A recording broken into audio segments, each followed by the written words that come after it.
Sometimes love takes you quite by surprise, sneaking in when you open your eyes and see someone you thought that you knew in a whole new light, unexpected and new. Such is the story of Bennett and Brooke. We hope you will join us as we take a look at how this groom and his beautiful bride chose to spend life at each other's side.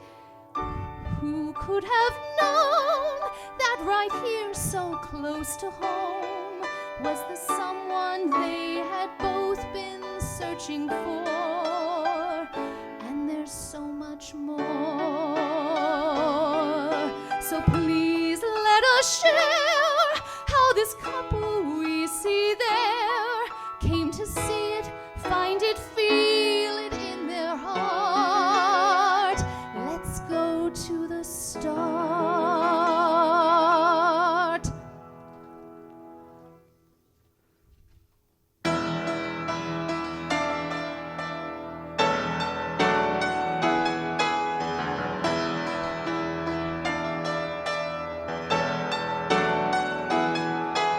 Strange it seems that the story begins way, way back in 2004. Bennett was playing on his new clarinet when Brooklyn walked through Mr. Finkbinder's door. Bennett's junior high crush began when she flashed him her sweet silver smile. Bennett's junior high crush did not go away for a very long while. Band class was on Tuesday and the thought of seeing Brooklyn was ample motivation to comb his hair. But that seemed rather fruitless, for even with that, she rarely made a fuss or even noticed him there. Bennett's junior high crush lost amidst the flute and the trumpet noise. Bennett's junior high crush was often busy flirting with lots of other boys. Brooklyn was a cutie and the boys all noticed, judging by the love notes she got when Butter went to scout camp and they spoke of who they liked. Brooklyn's name came up quite a lot. Bennett's junior high crush was starting to seem like a bit of a ditz. Bennett's junior high crush seemed way too boy crazy, so he called it quits. Bennett's junior high crush came and went in a rush, saw no point in such mush. Bennett's junior high crush.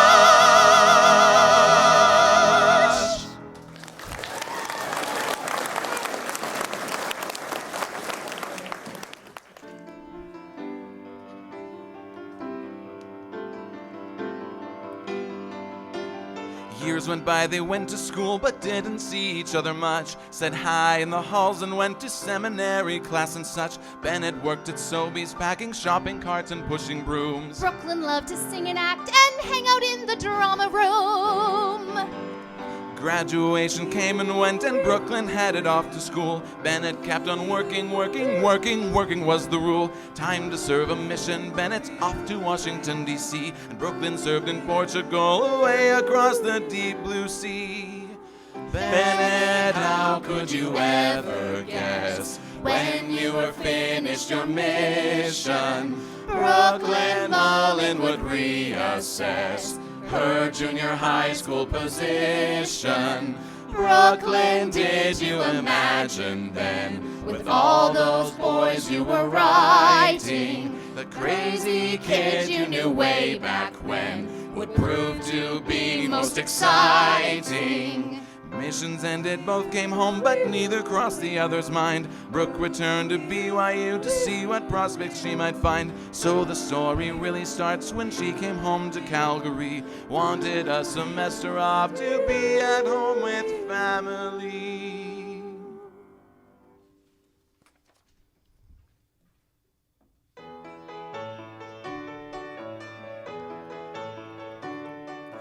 Brooke was glad to be at home, but what she found quite hard was she couldn't drive a standard, and that left her with no car. The automatic van was totaled when I hit a deer, and driving stick scares me to death. I wanted to steer clear. That kind of leaves me stuck at home. There isn't much to do. It's been so long since I've been here. My friends are rather few. Then one night when she was bored, she got a call from Britt. It's movie night at the Gustafsons. I think you should commit. They're going to watch Unbroken. There'll be tons of YSA. I said I was inviting you. They said it was okay. So as I'm sure you might suspect, this is where they reconnect. The years gone by they recollect. Then he found she had no car. He said, hey Brooke, that's no big deal. There's no need to despair. If anything is happening, I'll come and take you there. Don't sit at home all by yourself because you need a ride. Really call me anytime. I'm happy to provide.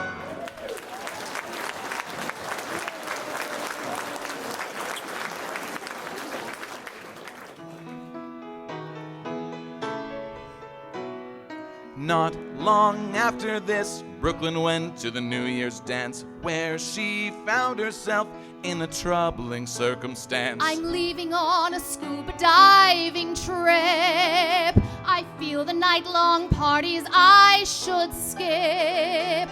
But the ride she had was headed for a night of fun. Brooklyn couldn't go. There is so much I must get done. Anxious to get home when it was through.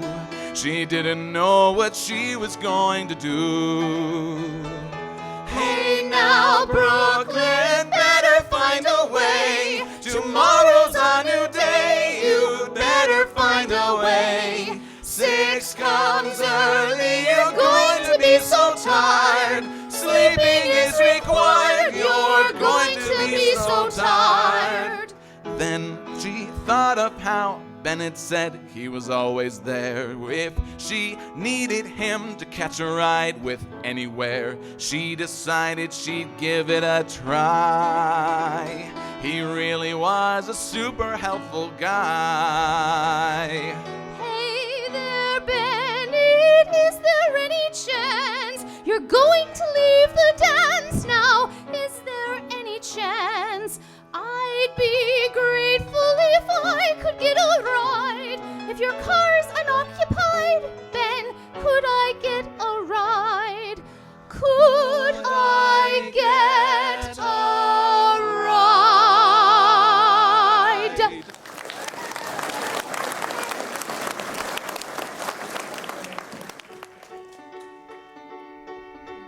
Bennett planned on joining in the all-night fun, but figured he could do that when this ride was done. I'll get my keys, just wait here please, we'll soon be on our way. And that ride turned out to be quite a turning point, you see. Such a scintillating conversation clearly led to mutual admiration. They discussed their hopes and dreams, laughed out loud at childhood schemes, shared good times while had well on their missions, aspirations, prospects, and ambitions. And they came to redefine that old image in their mind. This was not the person they had thought they knew.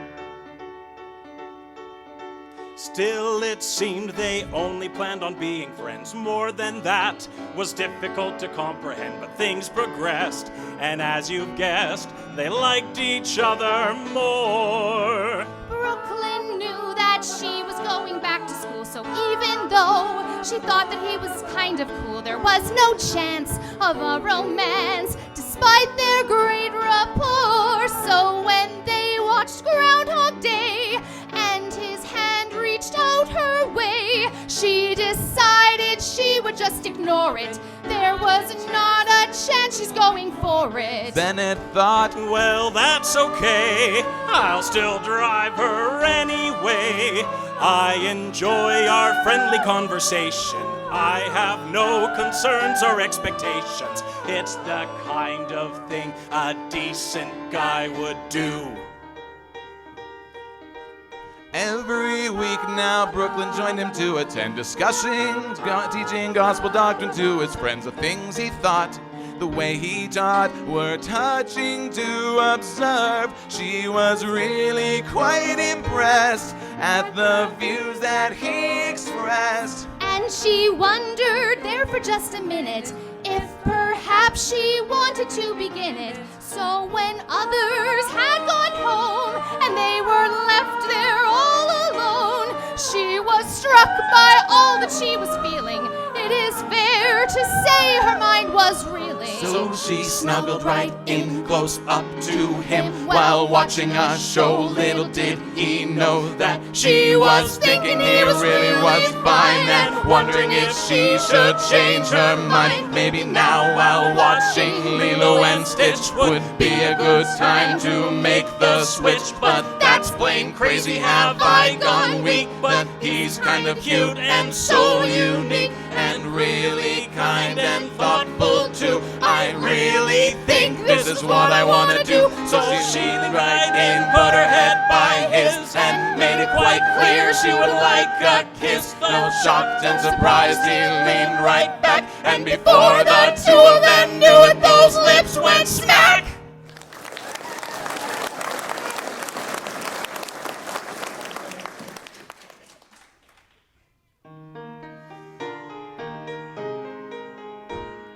When tomorrow came, Brooklyn was riddled with regrets. I don't feel that way. I never should have kissed him yet.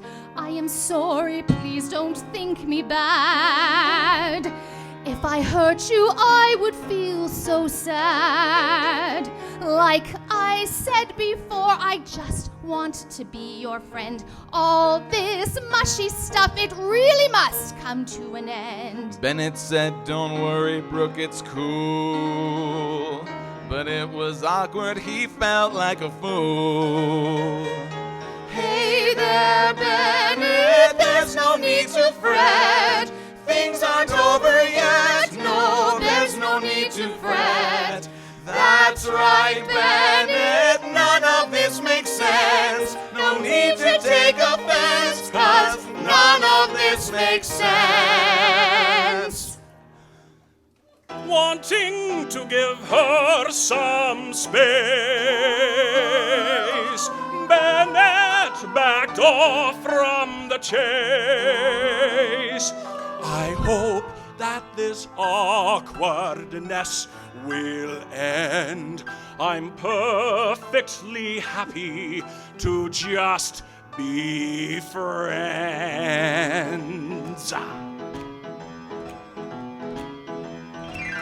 Well, the bishop's ball was Friday, and he thought this was his chance to give her the space she needed. Asked the other girls to dance on. And Brooklyn felt quite jealous, and she wasn't quite sure why. She had wanted to move on. Did she really like this guy?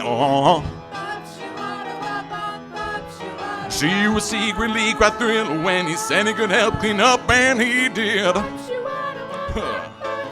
And they had a lot of fun putting decorations in the tubs. Now get this, kid. They crowded in the backseat 'cause there wasn't any room left in the van. And as they drove him home, Brooklyn reached out and gently held his hand. And now I know that this sounds crazy, but I'm not kidding you. Make your mind up, Brooklyn. How much can you put him through? Well, now Brooklyn wasn't felt good to FHE. When he drove her home, she said, come on in and watch TV. Oh yeah.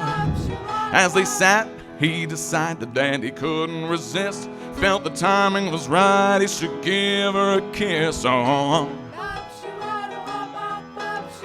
Brooklyn grabbed him by the shoulders, looked at him and said, no, yes she did. I'm not ready for a commitment now with us, it's only weeks before I go. That poor kid, This situation's worse than I have ever seen. He's really feeling all shook up. Oh, come on, bro, please tell him what you mean. Come on now, Brooklyn. Won't you please tell that poor boy, what does this craziness mean? Oh, yeah! Thank you very much.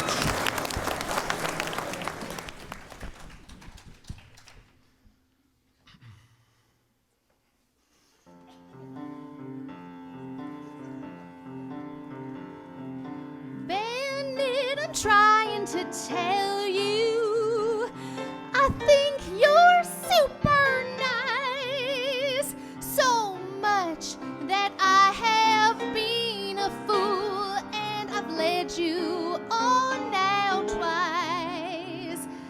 I know I've done a lot of things that are confusing you. So let me make it clear right now, explain my point of view. There's 6 weeks left here in Calgary, just 6 weeks till I am gone. Making this kind of commitment is stupid and just feels so wrong. I don't want to deal with long distance. That would be painful at best. So let's just forget this is happening and put this whole thing to rest. I'm so glad that I know you. You've been a real great friend. But there's no point in moving on when we know this has to end. I really hope we'll still hang out and talk and text and stuff. But anything much more than this is gonna make things rough. There's 6 weeks left here in Calgary, just 6 weeks till I am gone. Bennett, I'll never forget ya. It's tough, but I got to move on. I feel so bad that I kissed ya. I don't want to go there again. Not till I've made a commitment. Never again until then.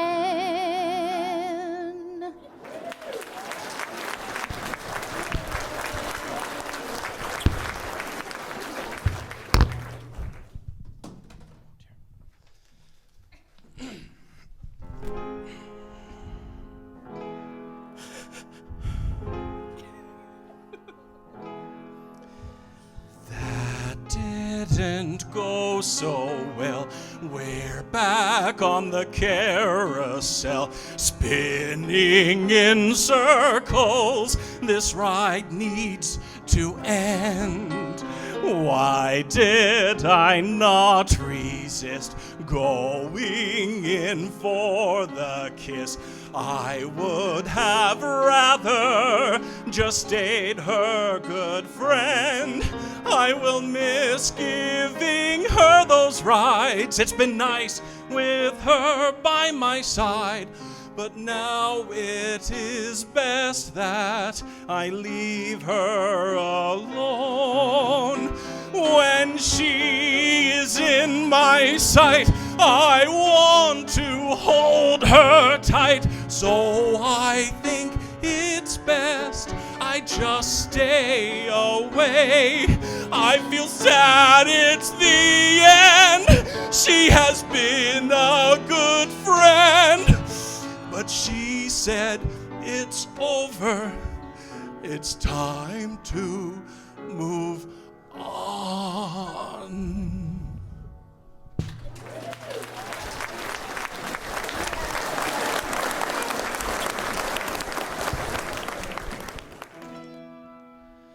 Bennett's mood was pretty low. He still was feeling really bad. Alone he sat, alone he thought of all the good times they had had. Hey, Bennett, don't be so upset. This story isn't over yet. Hang on now, Bennett, it's not where this ends. Shalala, Bennett, you'll be more than friends. Go, go, go, Bennett, though she said stop. Don't give up, Bennett, you'll come out on top.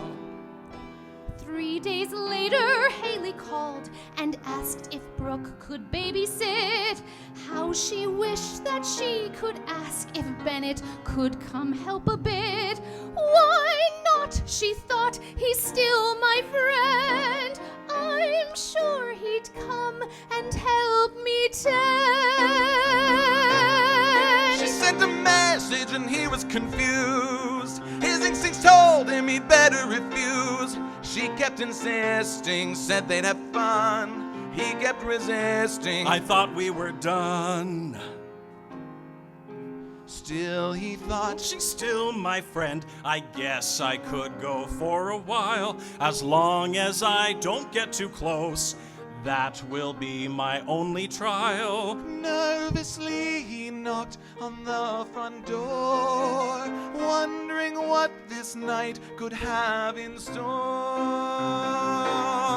Macy and Lola, who he never met, were there to greet him right from the outset. They were excited to have him come play and got him to join in the fun right away. Bennett was determined that he would keep things very cool. There was not a chance that he'd submit himself to ridicule. He played tag and games of hide and seek, taught the kids to pull socks off Brooke's feet.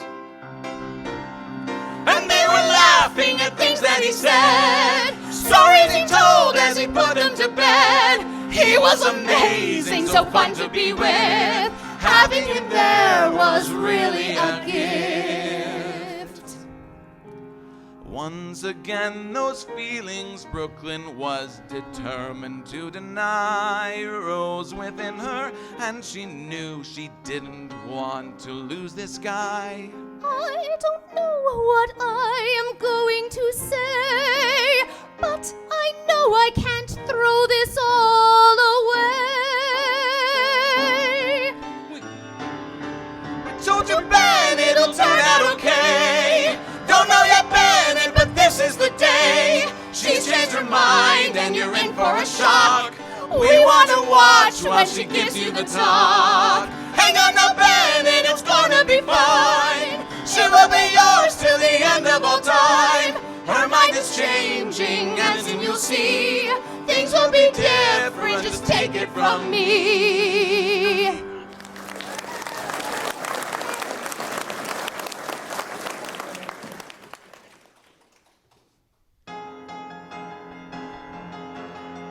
Bennett had no knowledge of Brooklyn's change of heart. She said, let's watch a movie. He thought he should depart. Brooklyn sat beside him to watch Les Miserables. This is so confusing. Stop it, heart don't throb. Why is she doing this? Why is she doing this? Bennett, I have changed my mind. I can't deny it anymore. Now I wish I'd never said the things I said to you before. I hope that it is not too late, but I think it's time for us to date. Bennett was speechless. What should he do? Could he believe, or was it really true?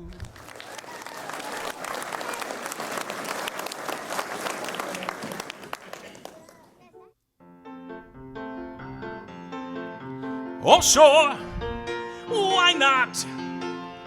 All the things you put me through, I now forgot. It's worth a shot. 'Cause I'll admit I really like you quite a lot. I feel such joy as I sing this song. It seems I've wanted this for oh so long. I want to fly like the yellow bird, now that these marvelous words I've heard. Oh yes, it's true. I am so excited to be dating you, and where it goes, we'll just wait and see, 'cause really no one knows. Sha-la-la-la-la-la-la-la, la-la-la-la-la-la-la, sha-la-la-la-la-la-la-la, la-la-la-la-la-la-la.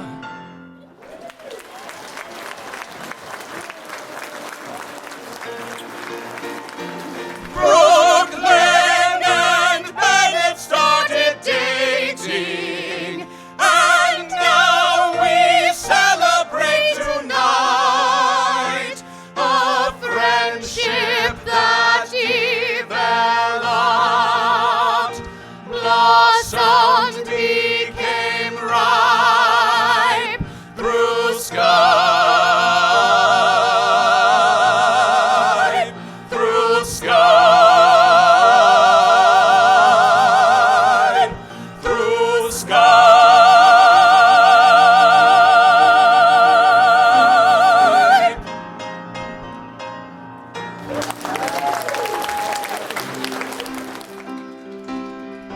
More than a year of painful distance and great persistence brought us to this day. But now at last, there's no more waiting, no more separating. You are on your way. You knelt today inside the temple, such pure and simple covenants were made. You promised them you'd work together, life's storms to weather, go forth unafraid. May you be free from pain and strife as you go forth as man and wife. May blessings fall upon you from our Father up above. Now you've joined hands across the altar. May you never falter. Now you're man and wife. We wish you joy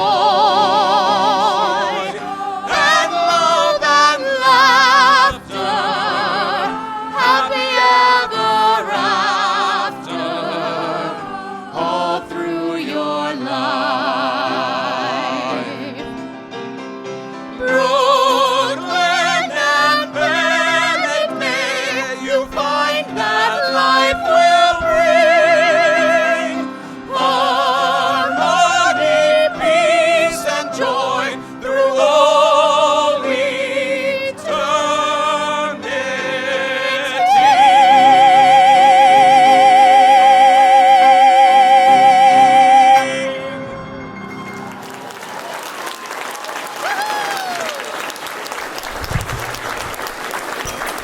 Thank you, everybody. That was Kevin Torrey on the piano, Ashley Cahoon as the page turner, music by Andrew Lloyd Webber, lyrics by Delcia Mullen, the Queen of Country, Lisa Reed, the King of Rock, Ben Grunwald, backup singers Alana Moody, Haley McKibben, and Kim Johnson. Thank you for coming, everybody, tonight. Have a good night.